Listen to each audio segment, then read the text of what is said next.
नमस्कार दोस्तों, आप लोगों का बहुत-बहुत स्वागत है वैदिक एस्ट्रो के इस चैनल में। आज हम बात करने वाले हैं एक टॉपिक में, एक सवाल में, जो हमारे एक वीडियो में कमेंट्स में आया है, जिसको मैंने हाइलाइट किया है। अब इस पे जो क्वेश्चन है वो टेनेंटेड एंड अनटेनेंटेड के ऊपर क्वेश्चन है। अगर आप देख पा रहे हैं, 9 planet shows tenanted untenanted, while KP stellar shows all planet including Neptune, Pluto and Uranus for tenanted and untenanted details. I like to know, is it important to calculate Pluto, Neptune, Uranus tenanted or untenanted detail at prediction level? पहली बात तो मैं ये कहूँगा कि मैं overall टेनेंटेड and अनटेनेंटेड को ज़्यादा इम्पोर्टेंस नहीं देता हूँ। उसका रीज़न है, वो रीज़न पे मैं नहीं जाना चाहता हूँ, लेकिन जो आज का क्वेश्चन है उस पे मैं फोकस करना चाहूँगा। जब भी हम केपी नॉक्स के ऊपर मैंने एक वीडियो बनाया था, जो कि अगर आपने नहीं देखा है तो आप डेफिनेटली उस वीडियो को ज़रूर देखें। अगर आप पहली बार मेरे चैनल को देख रहे हैं तो उसको सब्सक्राइब ज़रूर करें, और अगर ये वीडियो अच्छा लगे तो लाइक ज़रूर करें, कमेंट्स करें और शेयर ज़रूर करें, और सब्सक्राइब करना बिल्कुल भी ना भूलें। ठीक है? अब हम क्या देखेंगे, केपी नॉक्स में हमने देखा कि प्लैनेटरी सिग्निफिकेटर्स में हमारे पास यहाँ पे केतु है, शुक्र है, सूर्य है, चंद्र है, मंगल है, राहु है, गुरु है, शनि है, बुध है। लेकिन यहाँ पे जो सर ने क्वेश्चन पुट अप किया है, प्लूटो, नेपच्यून, यूरेनस यहाँ पे नहीं है। ठीक है? तो अब ये कंसर्न इनका ये है कि क्या टेनेंटेड एंड टेनेंटेड का कॉन्सेप्ट हम अगर इन 3 प्लैनेट को मिस कर रहे हैं, जो कि Pluto, Neptune and Uranus miss कर रहे हैं, तो ये कितना इंपॉर्टेंट है, कितना पॉइंट है जो हम मिस कर रहे हैं। ठीक है? देखिए, इस चीज़ पे जाने से पहले सबसे पहले तो आपको ये समझना ज़रूरी है, क्या आपने टेनेंटेड अनटेनेंटेड के कॉन्सेप्ट को समझा है? ठीक है? इसको समझने का एक छोटा-सा सिंपल वे मैं आपको बताता हूँ। यहाँ पे आप देखें कि टेनेंटेड लिखा हुआ है सबसे पहले। कौन से प्लैनेट के आगे लिखा है? शुक्र। ठीक है? तो आप स्टार लॉर्ड कॉलम में देखिए, क्या शुक्र यहाँ प्रेजेंट है? तो हमने देखा यहाँ पे प्रेजेंट है। ठीक है? अब यहाँ पे अनटेनेंटेड पे जाइए, ये कौन से प्लैनेट के आगे लिखा हुआ है? देखिए, राहु। अब स्टार लॉर्ड कॉलम में देखिए, क्या यहाँ पे राहु है? नहीं है। अब इसका मतलब स्टार लॉर्ड कॉलम में अगर कोई प्लैनेट रीअपियर नहीं हो रहा, that means that particular planet is untenanted. And if a planet is repeating in the star lord column, that means that planet is tenanted. अब इतना हमें कॉन्सेप्ट समझ आ गया होगा। इतना मेरे साथ अगर आप लोग थंब रूल के साथ समझ रहे हैं, इस लेवल तक पहुंच चुके हैं, डेफिनेटली इस लाइक बटन को हिट कीजिए। ठीक है? ताकि मेरे को भी पता चले कि इतना आप लोगों को समझ आ गया। चलिए, अब नेक्स्ट लेवल पे समझते हैं। अब नेक्स्ट लेवल पे सेकंड क्वेश्चन का पार्ट ये है कि भाई प्लूटो, नेपच्यून, यूरेनस को तो हमने लिया ही नहीं। अब इसका अनटेनेंटेड और टेनेंटेड कैसे देखेंगे? तो मुझे एक चीज ये बताइए, आप लोग केपी सीखते हैं, तो केपी सीखने में मुझे सिंपल एक चीज का आंसर दे दीजिए, उसी में आपका आंसर छुपा हुआ है। हमारे पास 12 राशियां हैं। ठीक है? जिनको हम 4 तत्वों में डिवाइड किया हमने, right? Fire, earth, air and water. इसके अलावा कोई तत्व है जिसमें राशियां डिवाइडेड हैं तो डेफिनेटली कमेंट्स में मेरे को बताना आप। लेकिन मेरे हिसाब से fire, earth, air and water, इनमें डिवीजन है। हर इनमें एक स्पेसिफिक नक्षत्र आते हैं। ठीक है?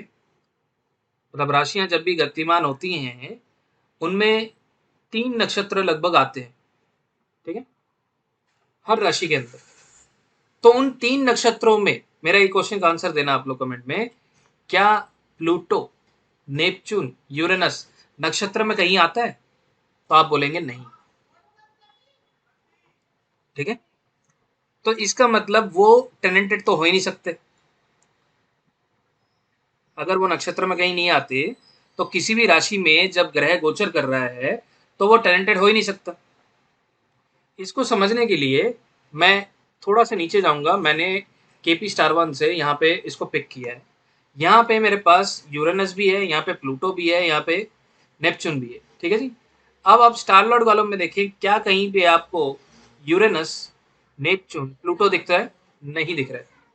तो इसका मतलब यूरेनस नेपच्यून और प्लूटो नक्षत्र में कहीं पे भी नहीं आते, स्टार लॉर्ड लेवल पे वो कहीं पे भी नहीं आते, क्योंकि कोई भी नक्षत्र इनको असाइन नहीं है एज पर माई नॉलेज। इस वजह से वो टेनेंटेड एंड टेनेंटेड कॉन्सेप्ट से तो बाहर है टोटली। ठीक है, तो टेनेंटेड एंड टेनेंटेड में आपको ये कॉन्सेप्ट समझना जरूरी है नहीं है वो बात की बात है, लेकिन यहाँ पे आंसर इस क्वेश्चन का यही रहेगा, Uranus Neptune Pluto they cannot be tenanted, they are always untenanted, but I don't use them in KP astrology in real life predictions. If you want to use it, you are welcome, you can use it, but understanding is more important. तो मैं यही कहूँगा कि आप सिर्फ इतना दिमाग में रखें कि जितनी भी राशियां आप पढ़ते हैं उन राशियों में नक्षत्र और नक्षत्र स्वामी किस किस के हैं वो ज़रा दिमाग में रखिए, तो ये कंसेप्ट में कभी भी क्वेश्चन नहीं आएगा। तो आशा करता हूँ ये वीडियो बहुत ही ईजी और आपके लिए समझने के लिए आसान रहा होगा, और जो भी ये क्वेश्चन है उसको मैंने प्रॉपरली आंसर करने की पूरी कोशिश करिए।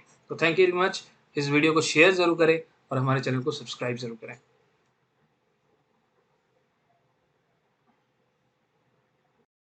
हेलो एवरीवन, मेरा नाम नीलम गौड़ है। मैं जॉय सर की केपी मेगा बंडल कोर्स की स्टूडेंट हूँ।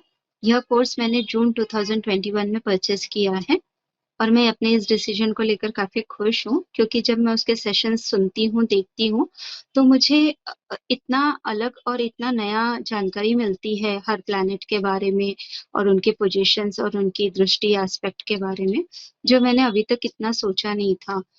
मैं पिछले 10 सालों से एस्ट्रोलॉजी में हूँ, बट फिर भी उस प्लैनेट का नेचर, उसके बिहेवियर, इसके बारे में जो सर से पता चला, वो मुझे अभी तक इतना कहीं पर पता नहीं चला था।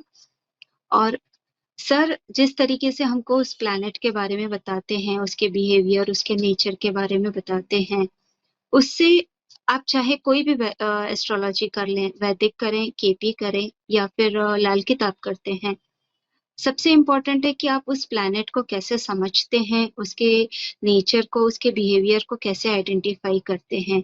वही हमारे प्रिडिक्शन का बेस होता है। उसमें सर मास्टर हैं और मैं बहुत खुश हूँ कि मैं ऐसे गुरु के नजदीक आ पाई और मैं उनका कोर्स अटेंड कर पाई।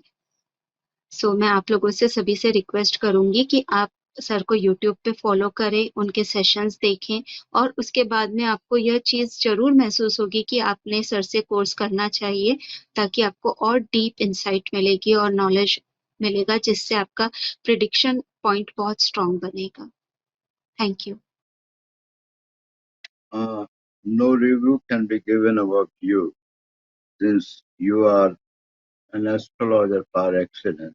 Besides this, you are a wonderful guide with lot of patience. Recommend everyone who wants to learn astrology to approach you. Hello, मैं गीतिका शर्मा, कोटा राजस्थान से, और मैं पेशे से प्राइवेट स्कूल में ड्राइंग टीचर हूँ। काफ़ी सालों से इच्छा थी एस्ट्रोलॉजी के बारे में सीखने की, लेकिन समय नहीं मिला और शायद सही गुरु भी नहीं मिल पाया। लेकिन इस लॉकडाउन में मुझे इस सब का फ़ायदा मिला कि मेरे एक परिचित हैं, उन्होंने मुझे जॉय सर का ऐसे ही एक वीडियो भेजा था। उस वीडियो को देखकर मैं इतना प्रभावित हुई कि मैंने सोचा कि जॉय सर से मुझे कोर्स करना है। तो सर से मैंने संपर्क किया और केपी एस्ट्रोलॉजी के बारे में सर से पूछा। सर ने कहा कि अभी क्लास स्टार्ट हो ही रही है, तो ये मेरा सौभाग्य था कि मुझे क्लास ज्वाइन करने का मौका मिला। सर के द्वारा जो भी केपी एस्ट्रोलॉजी के रूल सिखाए गए और जितनी गहराई से समझाया गया, वो तारीफ के काबिल है। जॉय सर बहुत अच्छे हैं और बहुत अच्छे तरीके से समझाते हैं। कई जो हमारे जीवन से रिलेटेड जो भी प्रॉब्लम थी, उनके बारे में भी सर से जब पूछा गया तो उन्होंने बताया कि ऐसा क्यों हो रहा है, किस वजह से हो रहा है, उसकी क्या रेमेडी है। और यहाँ तक कि जो भी परिचित हैं मेरे परिवार के या मेरे मित्र में, उनकी कोई परेशानी भी मैंने जब सर के सामने रखी, तो उसके लिए भी उन्होंने पूरा सहयोग किया और उसको समझाया।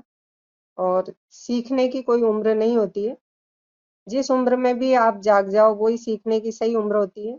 मेरे साथ कई इंडिया से भी थे सीखने वाले और बाहर से भी हैं, और हमारा सेशन बहुत ही अच्छा बहुत ही नॉलेजेबल रहा और मैं चाहूँगी कि लोग सर का लाइव सेशन जॉइन करें, उनको देखें और उनसे सीखें। ये मेरा पर्सनल एक्सपीरियंस है कि जिन चीज़ों के बारे में हम नहीं जानते हैं और दूसरे लोग जो हमें भ्रमित कर देते हैं उसके लिए, उसकी सही नॉलेज आपको एक सही गुरु ही दे सकता है और वो मैंने जॉय सर से सीखा।